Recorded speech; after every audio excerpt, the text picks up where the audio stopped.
in 30 days. A lot of my academic and educator friends are busy and everyone's busy, but I never want that to be an excuse to not reaching your goals and not doing the things that you want to do, especially in terms of building your brand or writing that next book or becoming an authority figure in your field and the thought leader you want to be. Now, I do want to add a caveat because I have to keep it real with y'all. The first step in the Power Your Research program is about mindset, and some of the too busy claims are actually a mindset issue more than anything else because it's comfortable for you to say you're too busy to do the work of reaching the goals that you actually want to reach, because showing up to teach your classes or do your research or get the tenure is actually easy because it's in your comfort zone because you've been in academe your entire life and you know the system, you know the steps you have to take. So saying you're too busy a lot of times is a comfort zone thing to get you off of the hook from actually doing some of the work, the extra work that you actually want to do. But that's just a little caveat, right? We're not talking about mindset here. I actually want to give you three practical things you can do to make progress in 30 days, especially for my folks that feel like they're too busy. And just to give you some context, I am a professor. I teach a 3-3 load. I run Power Your Research, which is my academic branding company, and I run my writing business. And I have a 6-year old, and I'm a single mom, and I make it all work without pulling my hair out and without not taking care of myself. I think I consciously touched my hair when I said not pulling my hair out. It's kind of funny. So here are the 3 steps to make progress in 30 days if you feel like you're too busy. First, a lot of my time is wasted on social media. And I know this. So, like after my son goes to bed, I'll spend 2 hours scrolling through social media until I fall asleep. Because it's like your wind down time, it's your mindless, do whatever you want to do time. And I get that. And I think you need that escape. But if I realize that I really want to get something done, like sometimes I'll write a whole fiction book in 30 days. Let's just use that as an example. Or maybe you just want to get more media coverage in 30 days. That 2 hours a night is a lot of time in a month. So like if you replace that 2 hours of scrolling through social media, maybe you scroll through social media for 2 hours just throughout the day. Just replace that time mindlessly scrolling through social media for 30 days with productivity time.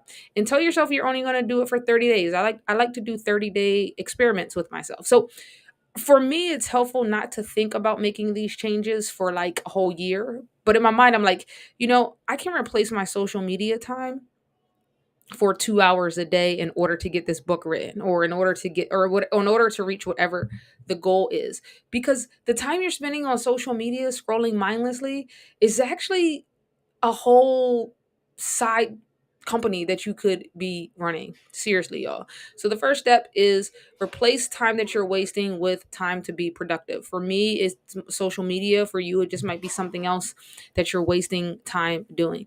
Second thing is stop for 30 days wasting time listening to podcasts, reading books, watching YouTube videos that is teaching you information. So you're spending a lot of time, and I know you are because I do it too, listening to the experts tell you how to do something, reading what the experts have written telling you how to do something, watching the experts on YouTube telling you how to do that thing.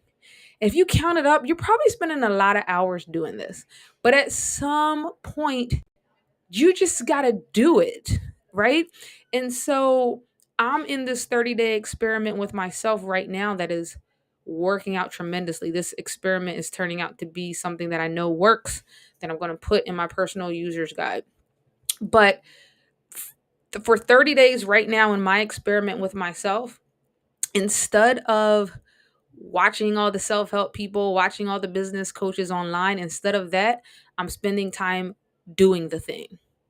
Because really, you're going to learn more from the experience in doing it than watching 100 hours a week of someone talking you through how to do it. And I'm not saying that those things are not helpful, because they are, but there is a point of diminishing return where you actually start to feel like you're productive because you're watching an expert talk about the thing that you want to do.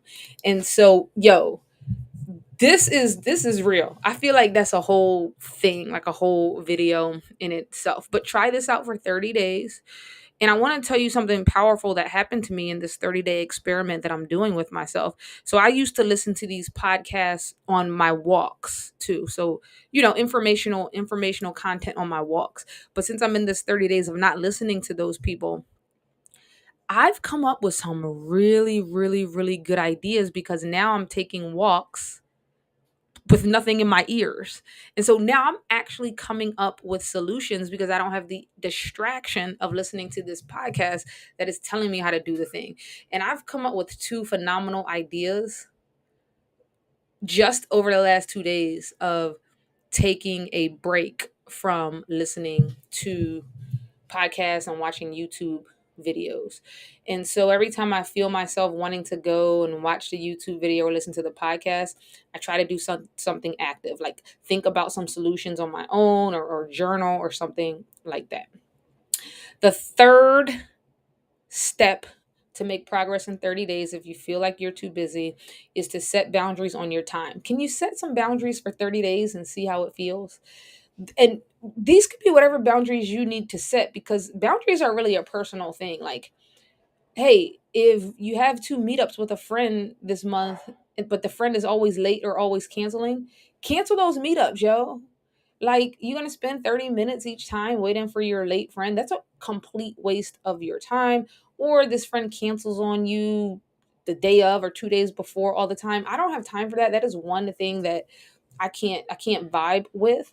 But what are the boundaries for you? Do you need to set up a calendar to schedule people to meet with you every month, as opposed to just letting people send you random times of when they're available? What boundaries do you need to set? Maybe it's some boundaries with your kids. Hey, mommy's going to be working for an hour. You need to find something to do. But hey, moms, don't feel bad about doing that. Kids need to know that you have boundaries too, and that you may have something to do. So think about what those boundaries are for yourself. Set those boundaries for 30 days. Replace this new time with something productive and see how it goes. And implement these two steps and let me know your results. These are some of the things I use. I highly recommend you do 30-day experiments with yourself. It could be on this or with other things. I do all types of self experiments, particularly in the summer when I'm not having to go to the university to teach. So let me know if this helps. Drop your questions and comments, and I hope you have an amazing day.